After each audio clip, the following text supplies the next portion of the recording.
இன்றைய நாளில் தொடங்கி வைக்கப்பட்டிருக்கக்கூடிய கருப்பை வாய் புற்றுநோயை தடுக்க 14 வயதுடைய பெண் குழந்தைகளுக்கு HPV தடுப்பூசியை அரசு செலுத்துறது தான். சர்விக்கல் கேன்சர், கருப்பை வாய் புற்றுநோய். இதற்கு மிக முக்கியமாக காரணம் ஹியூமன் பாப்பிலோமா வைரஸ் என்கக்கூடிய ஒரு கிருமி. இந்த வைரஸை தடுப்பது எப்படி? அதற்குரிய வேக்சினேஷனை செலுத்துவதன் மூலியமாக.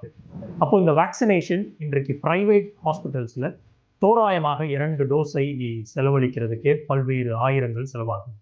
ஆனால் இன்றைக்கு தமிழக அரசாங்கம் இன்றைக்கு ஹியூமன் பாப்பிலோமா வைரஸை தடுக்கிறதுக்குரிய முதல் நடவடிக்கைகளாக 9 வயதிலிருந்து 14 வயது உள்ள குழந்தைகளுக்கு இதை ஃபர்ஸ்ட் ஃபேஸாக 4 மாவட்டங்களில் செயல்படுத்த ஆரம்பித்திருக்கிறது. அதனுடைய சேவையினுடைய ஒரு அங்கமாகும். மிக முக்கியமாக ICMR NCPR டேட்டா தெளிவாக இந்த ஹியூமன் பாப்பிலோமா வைரஸ் மூலியமாக இறந்தவர்களினுடைய இந்தியாவினுடைய மகளிருடைய எண்ணிக்கை தோராயமாக 4 லட்சம் பேர் கடந்த 2014 2023 வரை. அதே தமிழகத்தில் 2014 ஒட்டுமொத்தமாக 6000 பேராக இருந்தது. அப்ராக்சிமேட்டாக 8500 பேருக்கு மேலே இறந்திருக்கிறார்கள் 2023 கடைசி டேட்டா படி.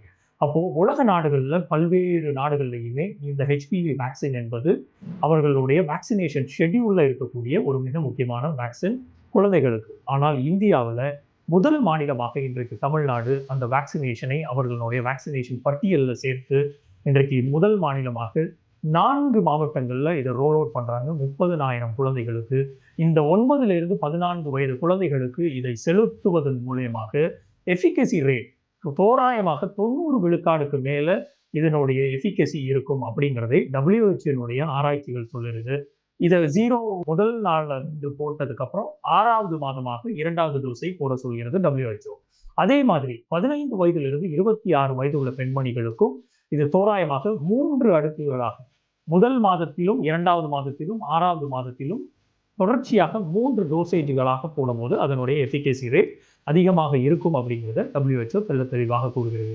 இந்த வேர்ல்டு ஹெல்த் ஆர்கனைசேஷன் இதற்கு கொடுத்திருக்கக்கூடிய கைட்லைன்ஸும் சரி, எய்ம்ஸ் போன்ற நிறுவனங்களும் சரி, CDC போன்ற நிறுவனங்களும் சரி, இதை தெளிவாக ரொம்ப சேஃபான ஒரு வேக்சின், எந்த விதமான சைடு எஃபெக்ட்ஸும் இருக்காது. ஒரு மைல்டான ஃபீவரும் ஒரு மைல்டான பெயின் மற்றும் வலி மட்டும்தான் இருக்கும் இந்த வேக்சினை போடும்போது. ஹியூமன் பாப்பிலோமா வைரஸை தடுக்கக்கூடிய இந்த வேக்சினை ஒவ்வொரு குழந்தைகளுக்கும் தமிழகத்தில் செலுத்த வேண்டியது கட்டாயமாக இருக்கிறது.